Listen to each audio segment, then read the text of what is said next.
The Ollie Marmol extension. It happened. The goods, the bads, the details, and what I think about it, as well as a major standout from this weekend's spring exhibition games. And lastly, how to replace Lars Nootbaar at the beginning of the season, as he will inevitably be out. Thank you for tuning in to the St. Louis Cardinals Daily podcast. My name is Andrew Teuscher, and to chagrin of most and the happiness of some, and mixed feelings on the Ollie Marmol extension that just happened, as first reported by Derek Gould of the St. Louis Post-Dispatch. Ollie Marmol, the 4-year now incumbent, this will be his 5th year with the Cardinals, receives a 2-year contract extension that'll keep him as the manager, paid as the manager, through 2028, with a club option to potentially still be in command through 2029. Now, the club option's probably almost pointless, because if the Cardinals like what he did after a couple of years, they're probably going to extend him anyway, so the club option really probably doesn't mean a ton. It means they don't have to guarantee anything to him. The club option is kind of a weird thing to put on a manager anyway, but regardless, he's the manager at least through 2028. At least they're going to pay him as such. So we'll now have him this season, 2027, and 2028. And again, before this year, he has coached for 4 seasons with 2 winning seasons in that stretch. 93 wins in 2022, 71 wins in 2023, 83 wins in 2024, and 78 wins just last year. Ollie Marmol is definitely not the perfect manager. He certainly has a lot of ups and downs, some strengths and some weaknesses. And this is what Derek Gould had to say about his tenure thus far and what it could mean for the Cardinals. With a losing season this year, the Cardinals will have had back-to-back losing seasons in a non-strike years for the first time since Stan Musial was in the lineup.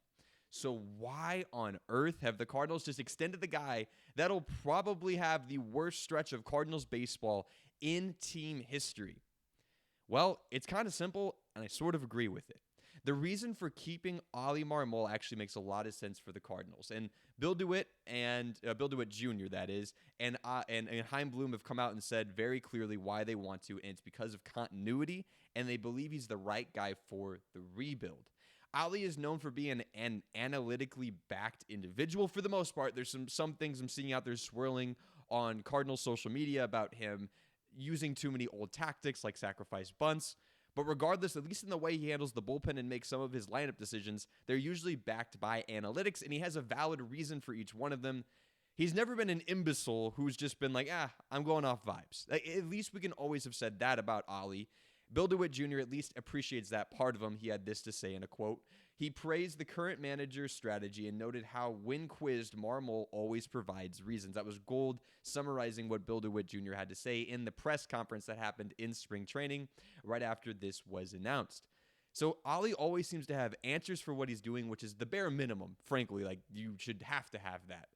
But continuity is another big reason why Bill DeWitt Jr. and Chaim Bloom wanted to keep Ollie around and extend him to give him some certainty. He is the 3rd longest tenured manager in the NL right now. So this is something that the Cardinals want to continue going for. They don't want to have this insane amount of turnover, especially entering what's going to be a rebuild. He's actually the 3rd longest, only behind Dave Roberts in LA and Tony Lavillo of Arizona. And in my opinion, it's just not an ideal job right now. Who are you going to bring in that desperately wants this job and is going to be a significantly better candidate than Ollie Marmol? Again, I'm not saying Ollie's perfect. I'm not saying Ollie's going to be the guy that gets us to a World Series. I think we've seen enough that Ollie Marmol isn't a dumpster fire of a manager. We still haven't bottomed out with this team. He had a team that, in all intents and purposes last year, threw in the towel. Go look at Nolan Arenado's numbers and how he said he's been working his butt off this offseason to make lots of changes. And for all the folks that saw the home run that he had in his first at-bat, that wasn't just because Ollie Marmol stopped coaching him. Some players started giving up because at the end of the year and that last month, things were tough. And the Cardinals still scratched out 78 wins in a team that really had no shot at doing anything. Still full of many of the young players that we're going to have this year when we're all saying we're going to be bad. And the pitching was worse last year than it's going to be this year. Thank you, Chaim Bloom, for fixing that. Ollie doesn't get credit for the pitching being better this year. But last year's team wasn't good. We shipped off Nolan Arenado, who was playing terrible, below league average player, replacing him now with whatever combination of Ramon Urias and J.J. Wetherholt and Nolan Gorman will be better than whatever Nolan Arenado was doing last year. That's not opinion. That's fact. That's statistics. Now, losing Brendan Donovan, Sonny Gray, and Wilson Contreras will certainly hurt. The team is worse than last year, but not by a ton with all the trades that we've had of influx of pitching and having Alec Burleson out of the outfield. Ali Marmol clearly showed that he's not a complete dumpster fire of a manager. Thus, in a year where nobody wants to be the manager for the Cardinals, nobody wants to be the manager who comes in for the first time and loses 100 games. Everybody looks at the St. Louis Cardinals and says they're rebuilding. Why do you think we couldn't sign a right-handed hitting outfielder that we desperately wanted in Miguel Andujar? Because everybody knows the Cardinals aren't. Why did Nolan Arenado accept a trade request out? Why did Wilson Contreras waive his no-trade clause? Why did Sonny Gray allow himself to be... Because everybody knows the Cardinals are going to be bad this year. So what manager wants to come in and be the first potentially 100-loss manager of the Cardinals? No one. Yachty doesn't want that. Yachty knows he's not ready for it. If for all those who want Yachty or Molina to be the next manager, neither him nor Pujols wanted this job, I'm sure, because it's going to be a bad year. We need some more time. So if you're going to be bad anyway, you may as well continue with the guy who's shown he's not awful.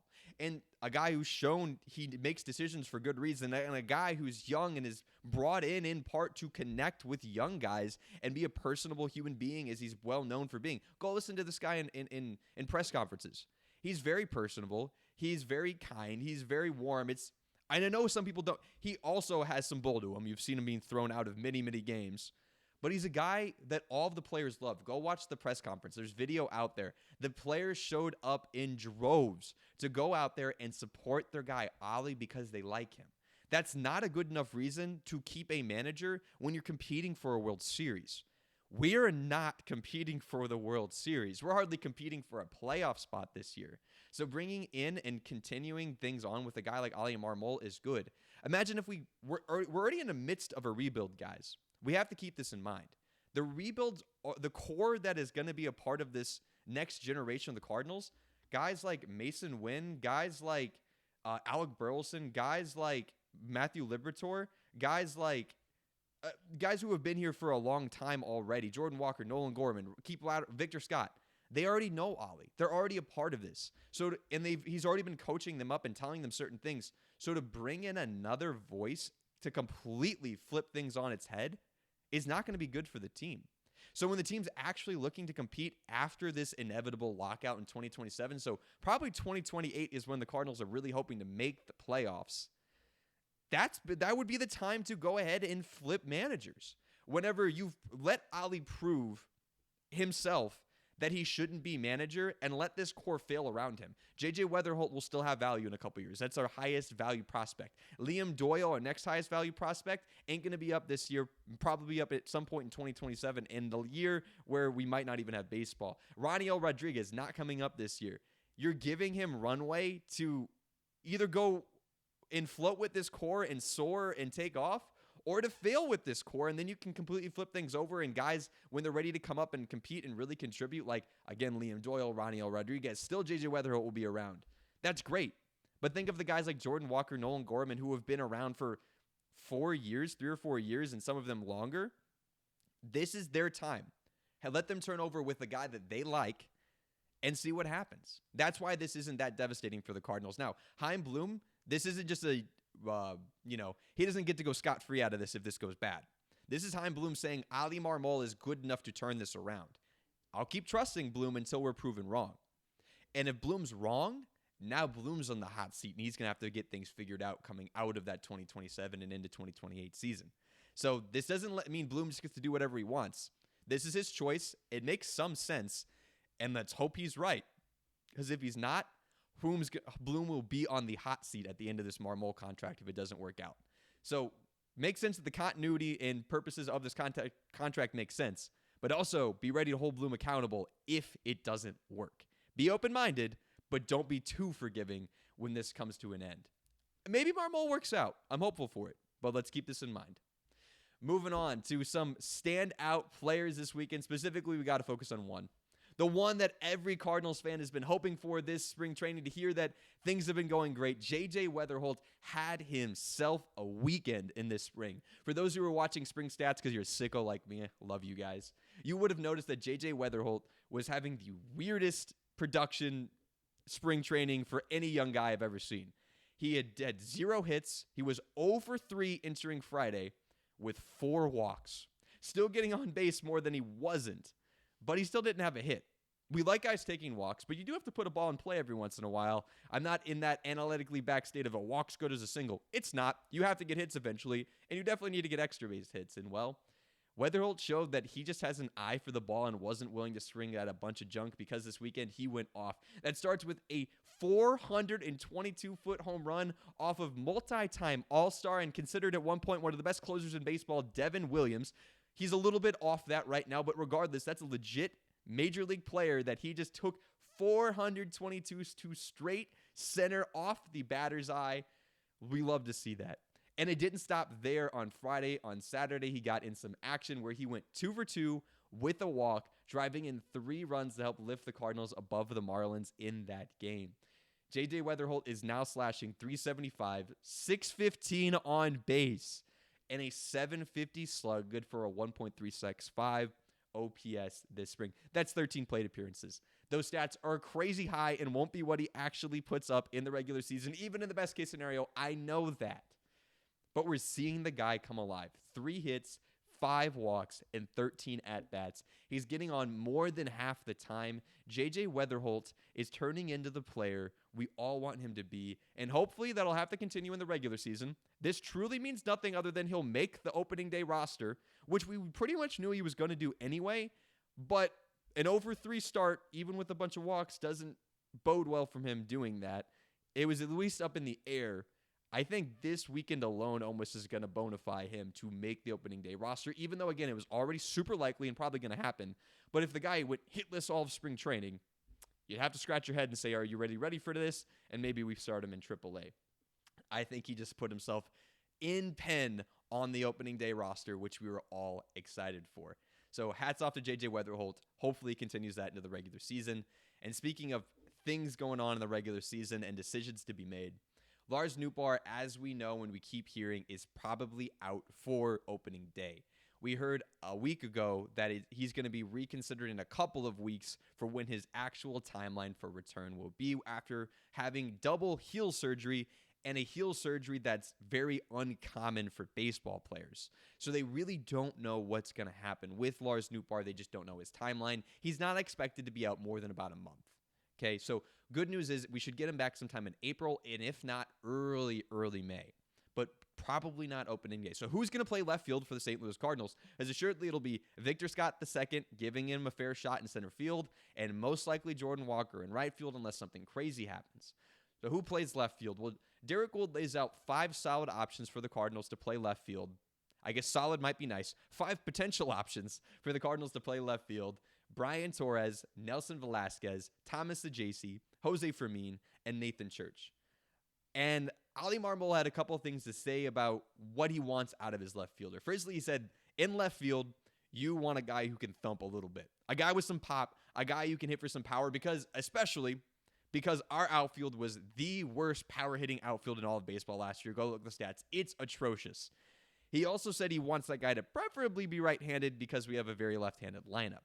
So I think anyone who fits those 2 molds will have a leg up, but it certainly doesn't mean we're going to force it, Ali's come to say. Is basically, if you're not going to hit for power, you better play good defense and contribute in other ways to prove that we have good value. Value over just fitting a mold and then being bad at that thing anyway.